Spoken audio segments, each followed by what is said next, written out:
یہ ساری چیزیں سامنے رکھتے ہوئے ویسے تو کسی قسم کا ابہام ہی نہیں پیدا ہوتا، تاہم انبیاء کرام علیہ السلام پر عوارض بشریہ طاری ہوتے ہیں۔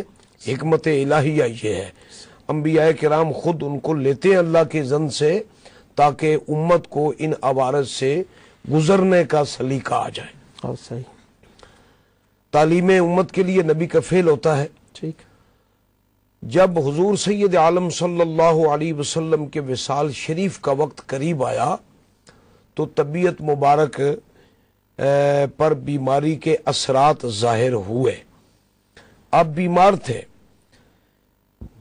صحابہ کرام رضوان اللہ علیہ مجمعین بیمار پرسی اور خدمت گزاری کے لیے حاضر خدمت بھی تھے۔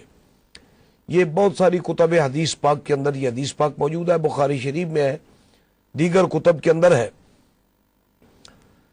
تو حضور سید عالم صلی اللہ علیہ وسلم نے فرمایا کہ قلم دوات لاؤ، میں کچھ لکھنا چاہتا ہوں، میں کچھ لکھنا چاہتا ہوں۔ اس پر سیدنا حضرت عمر بن خطاب یا پھر کئی صحابہ بولے، اس سے باہر نہیں ہے یہ بات۔ وہ کہنے لگے آپ کی طبیعت مبارک خراب ہے۔ حدیث پاک میں ہجر کے الفاظ وغیرہ ہیں جس کا معنی صرف اور صرف طبی ظاہری کمزوری اور بیماری ہے، جیسا کہ دوسری حدیث مبارکہ میں بھی ذکر ہے۔ اسی بیماری میں سرکار مسجد میں تشریف لائے، ایک طرف حضرت علی تھے، ایک طرف حضرت عباس تھے، تو ان کے ساتھ ہونے اور خدمت گزار ہونے کے باوجود نقاہت جسم سے پاؤں مبارک زمین کے ساتھ قدرے گھسٹ رہے تھے۔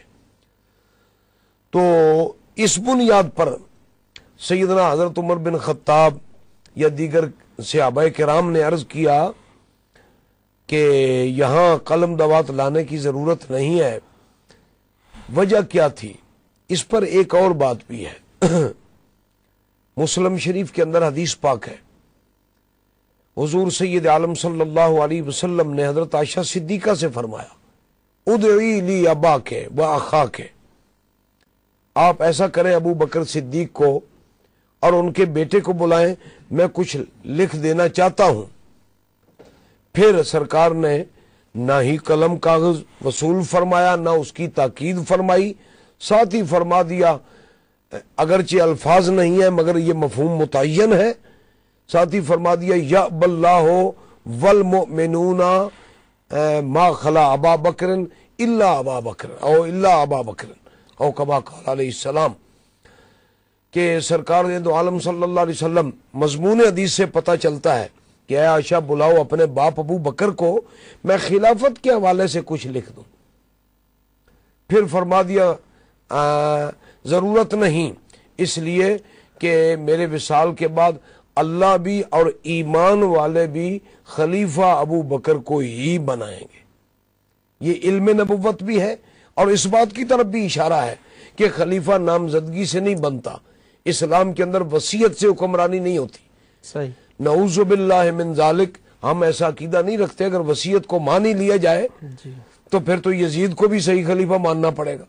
مثال کے طور پر کئی کتب تاریخ کے اندر لوگ یہ کھڑا کرتے ہیں سوال کہ حضرت امیر معاویہ نے ان کو خلیفہ نامزد کر دیا تھا، حالانکہ ان کی کوئی حیثیت نہیں، نہ ہی حضرت امیر معاویہ نے یزید کو خلیفہ نامزد کیا۔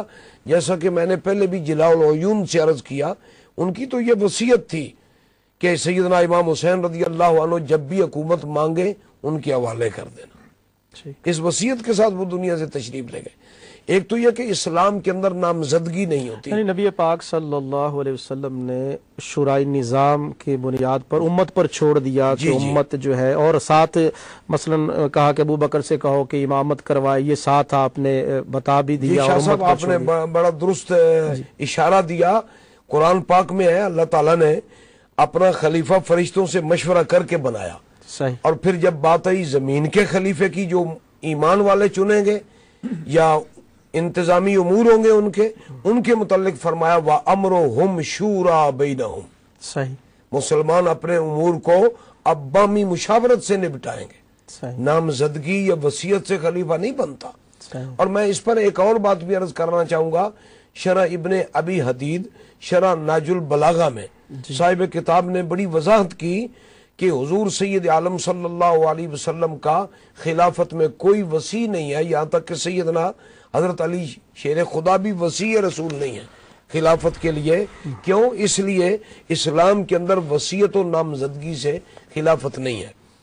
اب یہ جو رائے تھی، سوال تو یہ ہے نا اصل میں جی کہ بعض لوگ یہ ذہنی طور پر الجھن محسوس کرتے ہیں کہ یہ ایسی رائے کیوں دی حضرت عمر نے یا دیگر صحابہ کرام نے، نہیں دینا چاہیے تھی، اس کی وجہ کیا ہے؟